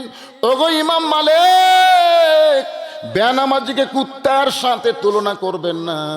কুত্তারাও বেনামাজির চাইতে ভালো, এরা কুকুরের শুকুরের চাইতো জঘন্য। এই জন্য কুত্তা খাও খাও করতেছে। আমার এলাকার এক মুয়াজ্জিন আমার কয় হুজুর, এই আমি যখন ফজরের আজান দিই তখন 3-4টা কুত্তে আসে এই মসজিদের জানলার কাছে গেলে ও করে হুজুর, মনে হয় ওরকে কুত্তার আমার মাইকের মধ্যে দিয়ে মানুষ শুনবার পায়। আমি বললাম মুয়াজ্জিন তো মারাত্মক কথা রে বারে, আপনাকে এলাকাতে এরকম কুত্তা করে? তা আমি মুয়াজ্জিনকে বললাম ভাই আজকে কিছু বলার পারলাম না, আমি একটু চিন্তা ভাবনা করি। তো তখন ফেকার তাহাবি শরীফ একটা কিতাব আছে ফেকার, ওই কিতাবটা আমি পড়তে পড়তে এক জায়গায় দেখলাম আল্লাহর কোরআনের ব্যাখ্যা করা হচ্ছে কো আনফুসাকুম আহলিকুম নারা। জাহান্নামের আগুন থেকে যদি বাঁচতে চাও, এই ছেলে দিকে তাকাও, জাহান্নামের আগুন থেকে যদি বাঁচতে চাও একলা বাঁচলে হবে না, আহাল পরিবার নিয়ে বাঁচা লাগবে। আমি মুয়াজ্জিনকে বললাম কে ভাই আপনার ছেলে মেয়ে? হুজুর তখন মেয়ে নেই, কিন্তু 2টা ছেলে আছে হুজুর। তো আপনার 2 ছেলে কি নামাজ পড়ে? না, এই শয়তানরা নামাজ পড়ে না। আমি এই জন্য কুত্তা ভুগতিছে, কারণ আল্লাহ কোরআনে বলেছেন ওয়ামান আহসানু কওলাম মিম্মান দাআ ইলাল্লাহ ওয়া আমিলা সালিহাও ওয়া ক্বালা ইন্নানি মিনাল মুসলিমিন। আপনি মুয়াজ্জিন, আপনার 2 ছেলে নামাজ পড়ে না কেন? 7 বছর থেকে এদেরকে নামাজের তালিম যদি দিতেন আর 10 বছর থেকে যদি জোর করে নামাজ ধরাতেন, তাহলে আপনি শুধু একলা আজান দিতেন না, ওরা সঙ্গে সঙ্গে মসজিদের মুসল্লি হয়ে যেত। জোরে কোন কথা ঠিক কি না? আপনারা এইটা কখনো মনে করবেন না যে বাপ নামাজ পড়বে বেটা নামাজ পড়বে না, দাদা নামাজ পড়বে নাতি নামাজ পড়বে না, আপনারা জান্নাতে যাবার পারবেন মনে করবেন না। নামাজ পড়তে গেলে সবাই মিলে জামাতের সঙ্গে নামাজ পড়া লাগবে। আল্লাহ নবী বলেন সাহাবীরা শোনো, কোরআন শরীফের মধ্যে সবচাইতে যেই নবীকে নিয়ে আল্লাহ বেশি আলোচনা করেছে সেই নবীর নাম হলো মুসা কালিমুল্লাহ। কোরআনের সবচেয়ে বেশি যে নবীকে নিয়ে আল্লাহ আলোচনা করেছেন নবীর নাম কি? মুসা কালিমুল্লাহ। মাঝে মাঝে তুর পর্বতে যাইতেন আল্লাহর সঙ্গে গল্প করার জন্যে। এক সময় মুসা নবীকে ফেরাউন এমন ভাবে আক্রমণ করলো, 3 দিকে ফেরাউনের সৈন্য আর একদিকে সাগর। মুসা এমন জায়গায় আটকে গেল, ফেরাউন বলে রে মুসা তাকায় দেখ সামনে সাগর, আমরা 3 দিকে লাঠি নিয়ে দাঁড়ায় আছি, এখন তোর পালানোর মতন কোনো জায়গা নাই। মুসা বলতে আল্লাহ তোমার কলিমার দাওয়াত দিয়ে আজকে ফেরাউন হত্যা করতে চাই, 3 দিকে ফেরাউনের সৈন্য সামন্ত লাঠি নিয়ে দাঁড়ায় গেছে, সামনে সাগর, আমি করব কি? আল্লাহ বললেন নাসরুম মিনাল্লাহি ওয়া ফাতহুন করিব ওয়া বাশশিরিল মুমিনিন। মুসা রে তোমার হাতে যে লাঠিটা আছে ওই লাঠি দিয়ে সাগর আঘাত করো, মাত্র 12 লাইন রাস্তা হয়ে গেল। সবচাইতে বড় রাস্তার তলদেশে মুসা নবী আল্লাহর শুকরিয়া তান এক নিয়তে 4 রাকাত নামাজ পড়ে। ওই যে সাগরের তলদেশে রাস্তায় মুসা নবী আল্লাহর শুকরিয়া তান 4 রাকাত নামাজ পড়ে। আল্লাহ বলে হাবিব ওই মুসা নবীর 4 রাকাত নামাজ আমি আল্লাহর এতই ভালো লাগছে, আপনার উম্মতের জন্য আসরের 4 রাকাত নামাজ হিসেবে আপনাকে দিয়ে দিলাম। আপনার উম্মতেরা আসরের 4 রাকাত নামাজ যখন জামাতের সঙ্গে আদায় করবে মুসা নবীর সমপরিমাণ সওয়াব আমি আল্লাহ দিয়া দিব।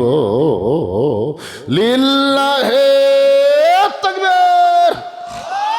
সমস্ত সাহাবীরা বলি ইয়া রাসূলুল্লাহ আসরের 4 রাকাত নামাজ আদায় করলে জামাতের সঙ্গে মুসা নবীর সমপরিমাণ যদি সওয়াব পাওয়া যায় আমাদের জীবন যাবে, জীবন থেকে আসর কোনোদিন বাদ যাবে না।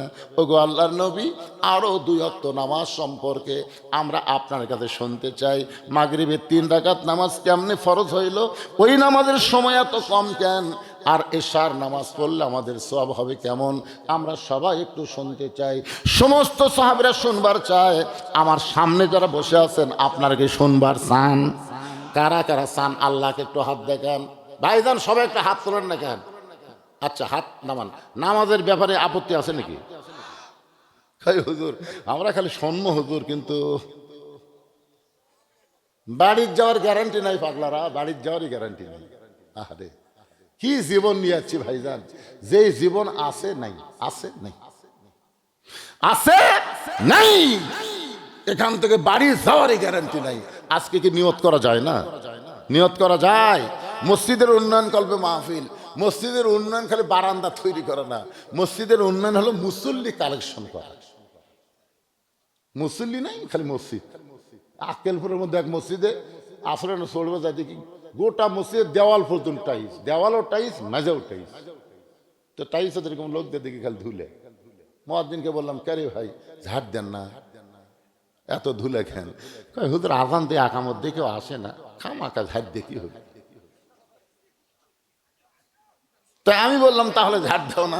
হুজুর আমার জায়গার দেখেন তো ধুলে আছে, ওর জায়গার যাই দেখি নাই। কেউ আসে না, গামছা দিয়ে বাড়ি মারি আল্লাহ আকবার নামাজ পড়ি বাড়ির যাই। কে মুয়াজ্জিন তাহলে মসজিদ ঝাড় দেবে না?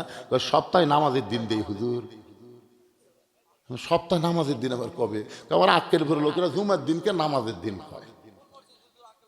ওই যে রাস্তার ধারে আসছি, রাস্তার ধারে দেখবেন এই সাইজে নামাজে পড়ে না, খালি জুম্মার দিনে বলে জাগা হয় না, জুম্মার দিনে জাগা হয় না। দোতলা। তা আপনাদের মসজিদের উন্নয়ন মানে কি? কি বুঝতেছেন? এখানকার মুয়াজ্জিন সাহেব আছে, এখানে মুয়াজ্জিন সাহেব আছে, ইমামও কও পারবে না মুসল্লি কয়জন হয়। মসজিদের মুসল্লির হিসাব সবচেয়ে ভালো জানে মুয়াজ্জিন। কথা কর না কেন? কোনটা কুটিরা? আপনি না না রে তুই ইমাম হুজুর, এটা সামনে আসেন তো দেখি। আপনি আপনি এরকম পিছনে আসেন তো, সামনে আসেন। এই বোঝেই না রে। আল্লাহ নবী বেলালকে ডাক দিয়ে বলেন, বেলাল তুমি জানো হাসরের ময়দানে তোমার মাথা আমার চাইতে উপরে থাকবে? বেলাল বলে ইয়া রাসূলুল্লাহ আপনি হলেন ইমাম, আমি হলাম মুয়াজ্জিন, আমার মাথা আপনার উপরে কেমনে যাবে? আল্লাহ রাসূল বলে শুধু তুমি না, সমস্ত মুয়াজ্জিনের মাথা আল্লাহ হাসরের ময়দানে উপরে রাখবে। নিজের হাত দিয়ে আল্লাহ তাআলা মুয়াজ্জিনের মাথায় একটা নূরের টুপি পরায় দিবে। কি মনে করছেন দাম নেই? হযরত কয়জন হয় হুজুর? সত্যি কথা কোন, সত্যি কথা। কোন চাকরি যাবি না কোন? সেই জন্যই তো ওয়াজ করতে, ঠিক আছে তো মনে হক বলে দিয়েছে, এখন আর বলে থাকছে না। ফজরে ৩-৪ জন হয়, মাশাআল্লাহ।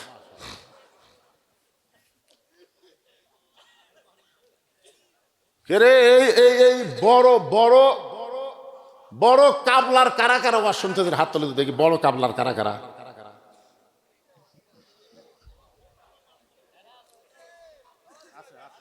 আছে আছে আছে, এইদিকেও আছে, এইদিকে অনেকগুলো আছে। এরা সব ও এই সাইডে, মাশাআল্লাহ। হাত নামান তো দেখি। বড় কাবলার বাইরে যারা আছেন তারা হাত তোলেন তো দেখি। মানে বোঝা গেছিলেন, হাত নামান। আজকে এখানে লোক এরকম কম হওয়ার পিছনে একটাও কারণ, এই গ্রামের লোকেরা এখানে আসেনি।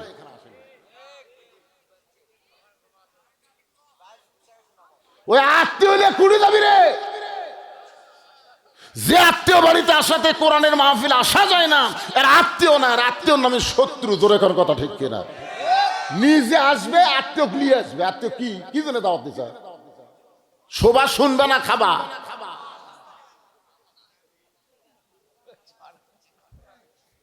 আমি 3 ওয়াক্ত নামাজের কথা বলেছি, আর 2 ওয়াক্ত বাকি। একটা হলো মাগরিব, একটা হলো এশা। সবাই শুনবার চান? চান কি চান না ভাইজান? যারা বাহির গ্রামের আছেন আপনাদের দরকার আছে, এই গ্রামের সবার দরকার আছে। যুবকেরা যারা কষ্ট করে মেহনত করে আজকের এই জান্নাতের বাগান লাগাইছো, তোমাদের জীবন জান্নাতে হবে। এবং গাজ্জালি বলেছেন মানুষ যখন কবরে যাবে, মুসলমান কবরে যাওয়ার সঙ্গে সঙ্গে সবাই মাটি দিয়ে যখন চলে আসবে, এমন সময় আল্লাহ দুইজন ফেরেশতা পাঠায় দিবে। আপনি বলেন তো, আপনি যখন একা হয়ে যাবেন, সবাই যখন আপনার কাছ থেকে চলে আসবে, এমন সময় আপনি কবরে একা হয়ে গেছেন, আল্লাহ তখন দুইজন ফেরেশতা আপনার কবরে পাঠাবে। এই দুইটা ফেরেশতার নাম কি? কিরামান কাতিবিন তো আমাকে সাথে আছে পাগলা। ফেরেশতা আসিয়া যখন জিজ্ঞাসা করিবে, দিন কি তোমার মাবুদকে, বা তখন কি বলিবে? এই গানটা গাও, গুনাহ হবে না। ফেরেশতা আসিয়া যখন জিজ্ঞাসা করিবে, দিন কি তোমার মাবুদকে, বা তখন কি বলিবে?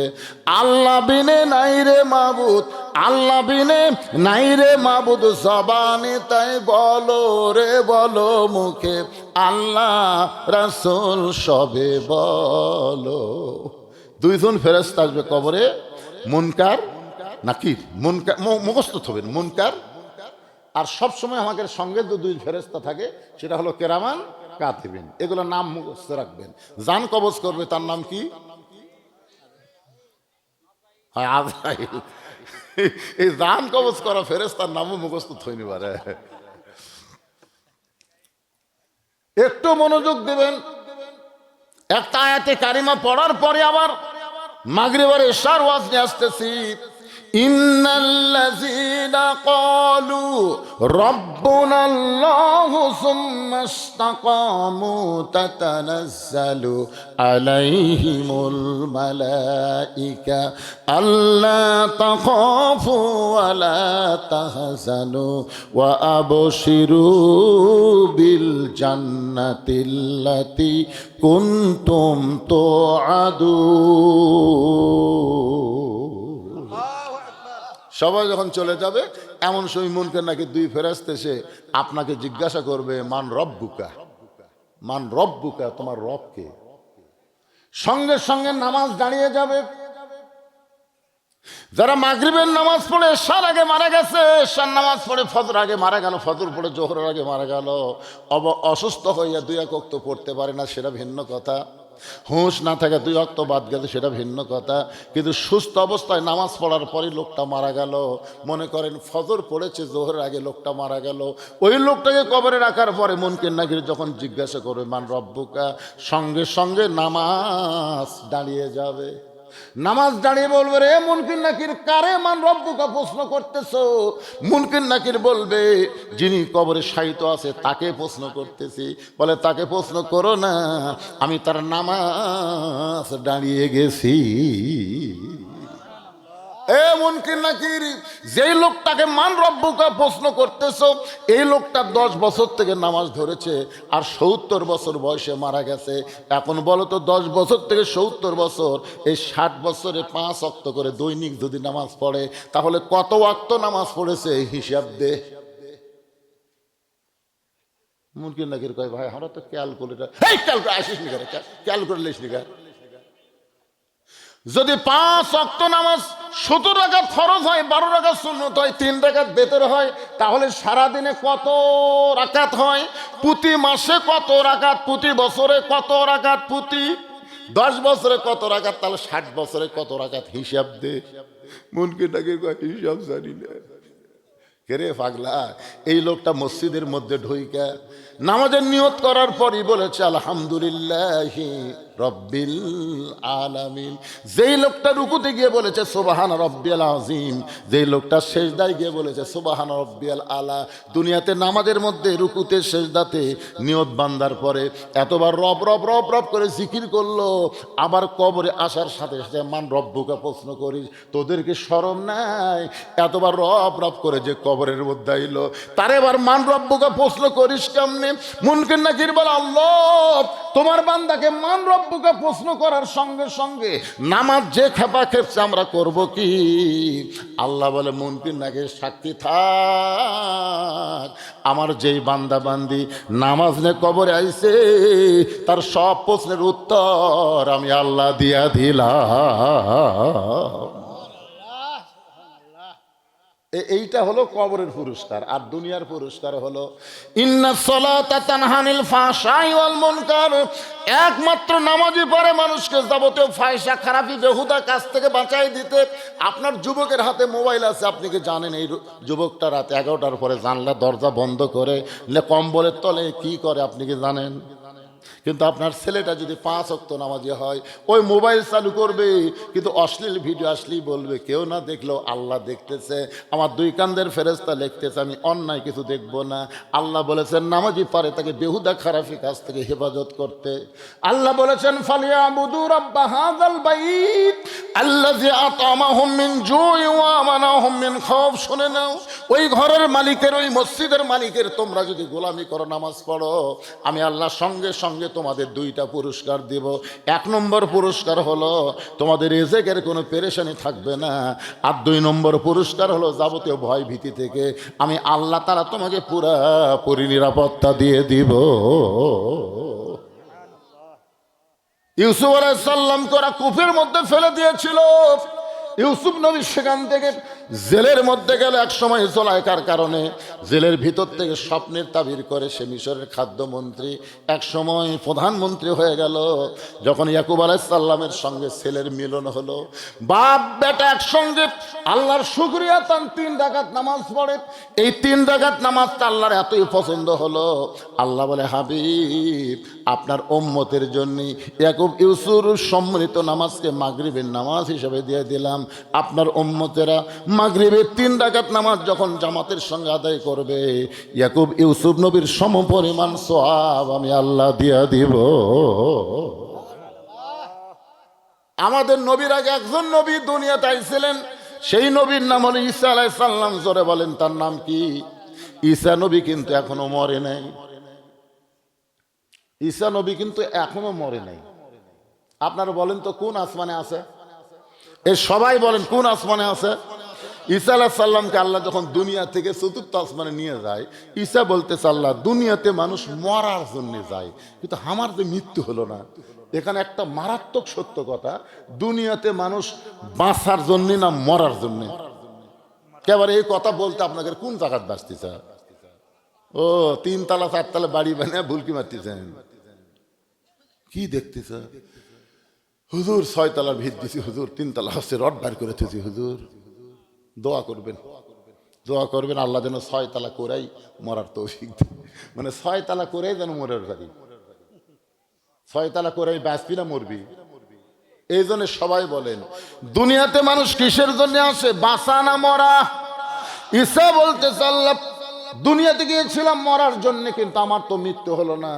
আপনি আমাকে 4র্থ আসমানে নিয়ে আসলেন, আমার কি মৃত্যু হবে না? আল্লাহ বলে ঈসা তোমার মৃত্যু হবে, শুধু একজনই মরবে না। আপনি বলেন তো শুধু একজনই মরবে না, আপনার বলেন সেটা কে? আরো জোরে। কুল্লু মান আলাইহা ফানিউ ওয়া ইয়াবকা ওয়াজহু রাব্বিকা যুল জালালি ওয়াল ইকরাম। এমনকি যে আজরাইল আমাদের জান কবজ করে, এই আজরাইলকেও মরা লাগবে। আপনারা বলেন তো আজরাইলের জান কে কবজ করবে? সবাই এক ব্যক্তি নিজে কন, কে? আজরাইল শুনুক, সতর্ক হোক। নিজের জান নিজে কবজ করে যে কি বিপদ ভাই। ওই সময় আজরাইল যে একটা টিওর মারবে, বুঝলেন, ওই টিওরটা ইসরায়েলের সিঙ্গার ফুৎকারের সমান হয়ে যাবে। আল্লাহ, এই কাম যে আমার করা লাগবে, এটা যদি আগে জানতাম তাহলে এই মানুষের এই যে আত্মার জান কবজ করার দায়িত্ব আমি নিতাম না। কি একটা কঠিন অবস্থা হবে। আল্লাহ বলে আজরাইল দেখো তার কেউ আছে কেন? না আল্লাহ আমি সব খুঁজে খুঁজে দেখছি কেউ নাই। ভালো করে দেখো, নাই আল্লাহ কেউ নাই। তুই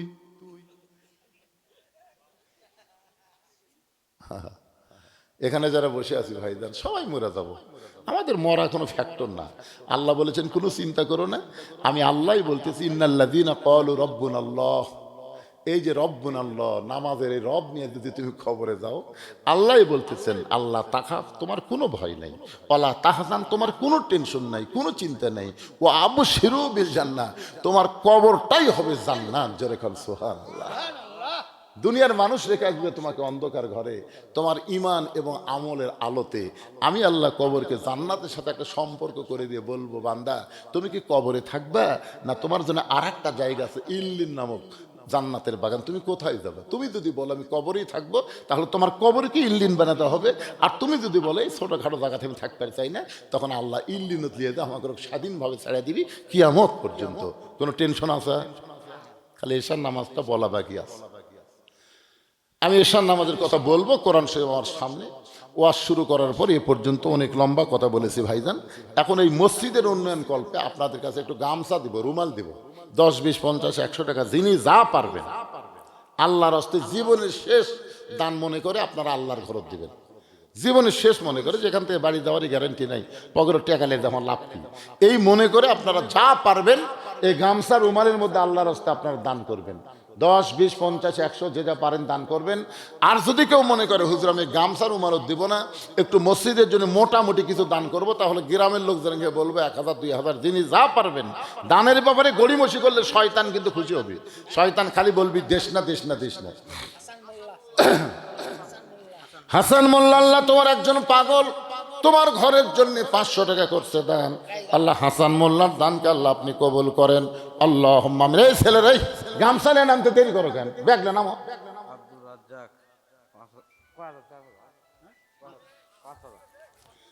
আব্দুর রাজ্জাক নাম লেখেন। আব্দুর রাজ্জাক নগদ না বাকি? দেন টাকা হাতত দেন এবারে। আব্দুর রাজ্জাক 5000 টাকা দান করেছে। আল্লাহ দানকে কবুল করেন। কঠিন মুসিবতের সময় 1 নম্বর জান্নাতে হত আবু বকর রাদিয়াল্লাহু সঙ্গে তারে জান্নাত দেন। জোরে বলে আল্লাহুম্মা আমিন। আমার মায়েদের কাছে যাবেন, মায়েরা আপনারা প্রাণ খুলে মসজিদ দান করবেন, আমি দোয়া করে দিব মা খাদিজার সঙ্গে যেন আল্লাহ আপনাকে জান্নাত দিয়ে দেয়। দেন, সবাই দিয়ে দেন, দেন যিনি যা পারবেন আল্লাহর হস্তে জীবনের শেষ দান মনে করে দিবেন। এই মসজিদ কমিটির সভাপতি, এই মসজিদ কমিটির সভাপতি কোনটা? মসজিদ কমিটির সভাপতি রে বা, সভাপতি এখন হয়নি? আচ্ছা ঠিক আছে, আলমেলো ঠিক করে নেবেন। সুলতান মাহমুদ, মালদ্বীপ না মালয়েশিয়া? এ ভাই একজনও যেন ওঠেন না, ভাই একজনও যেন ওঠেন না। অধৈর্য হবেন না রে।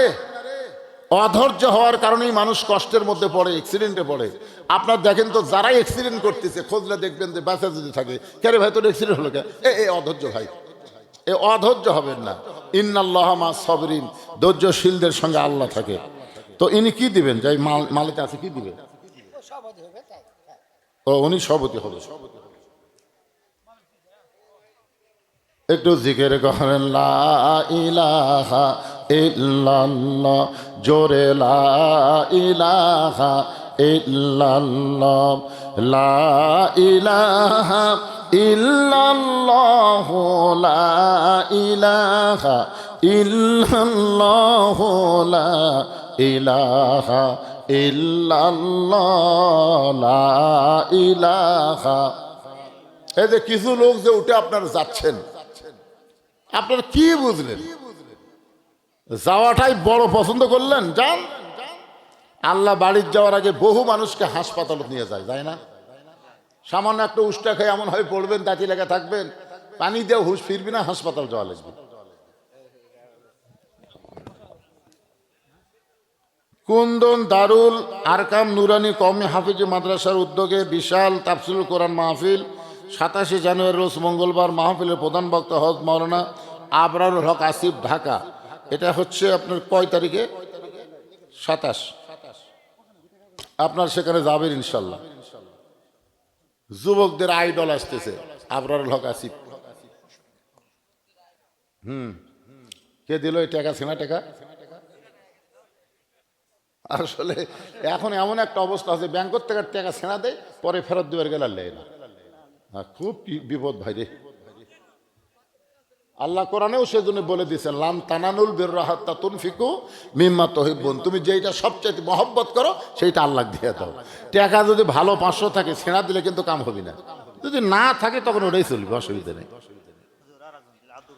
আব্দুর রহমান 200 টাকা দান করছে, আল্লাহ দান কবুল করেন। আল্লাহুম্মা আমিন। আর একজন আল্লাহর বান্দা দান করেছে কিছু। আল্লাহ যারাই দান করবে ব্যাগের মধ্যে দিয়ে দেন, মা বোনেরাও আল্লাহর রাস্তায় দান করেন, সবাই দান করবেন। এবার আসেন, আল্লাহ বলে ঈসা তোমারও মৃত্যু হবে। ঈসা বলতেছে আল্লাহ আমার মৃত্যু কি চতুর্থ আসমানে হবে?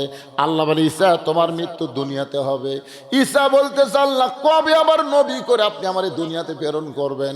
আল্লাহ বলে ঈসা তোমাকে আর নবী করে দুনিয়াতে প্রেরণ করা হবে না, তোমাকে বিশ্ব নবীর উম্মত করে আমি আল্লাহ দুনিয়াতে পাঠায়া দিব। সুবহানাল্লাহ কয় না? যে আল্লাহ বলেছে ঈসা তোমাকে বিশ্ব নবীর উম্মত করে দুনিয়াতে পাঠাবো, ঈসা নবী এক নিয়তে 4 রাকাত নামাজ আদায় করে। আল্লাহ বলে ঈসা 4 রাকাত নামাজ আদায় করার কারণ কি? ঈসা বলতেছে আল্লাহ বিশ্ব নবীর উম্মত হওয়াতে আমি এত খুশি হইলাম, আমাকে নবী করে দুনিয়াতে পাঠাইছিলেন আমি এত খুশি না, কিন্তু বিশ্ব নবীর উম্মত হওয়ার খুশিতে আমি 4 রাকাত নামাজ আদায় করলাম। এই জন্য আমার সঙ্গে সকলে বলবেন নবী না হয়ে দুনিয়ার, না হয়ে ফেরেশতায় আল্লাহর হয়েছি উম্মত আপনার, তার তরে শুকুর হাজার বার। আল্লাহ বলে ওগো নবী ঈসা নবীর 4 রাকাত নামাজ আপনার উম্মতের জন্য এশার 4 রাকাত ফরজ হিসাবে দিয়ে দিলাম। আপনার উম্মতেরা এশার 4 রাকাত নামাজ যখন জামাত আদায় করবে ঈসা নবীর সম পরিমাণ সওয়াব আমি আল্লাহ দিয়া দিব।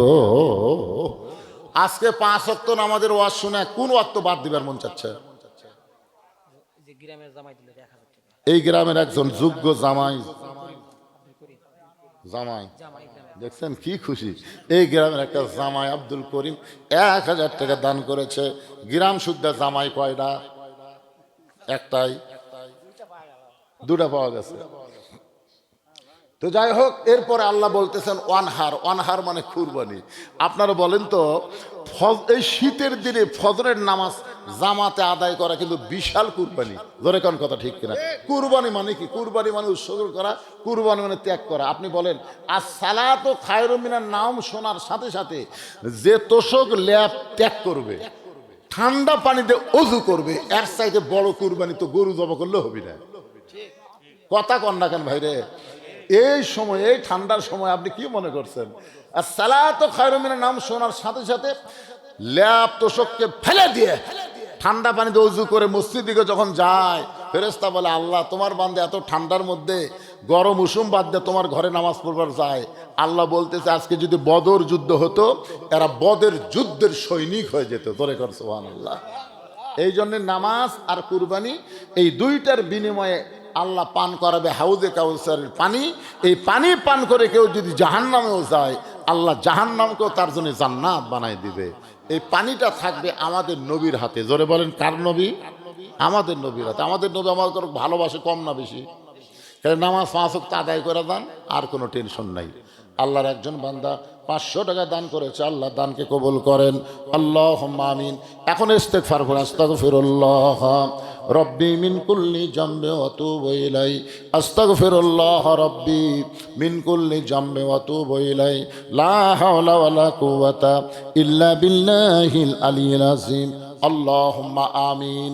আল্লাহুম্মা আনতাস সালাম ওয়া মিনকাস সালাম তাবারাকতা ইয়া যাল জালালি ওয়াল ইকরাম।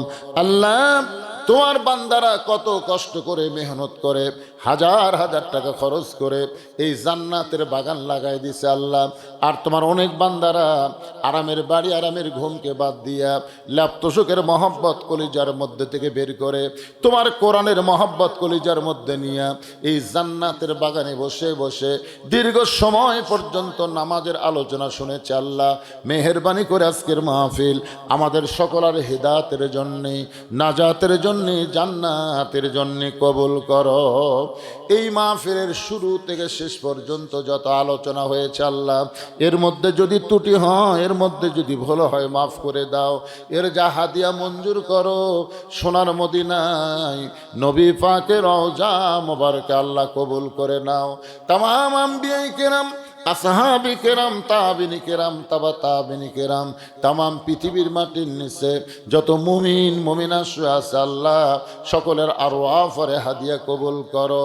আল্লাহ আমরা যারা হাত তুলেছি আমাদের মধ্যে জনম দুঃখনী মা যাদের কবরে চলে গেছে, ছোট্ট একটা শব্দ হলো মা, এ নামের মধ্যে কি মধু, যাদের মা নাই তারাই বুঝতেছে।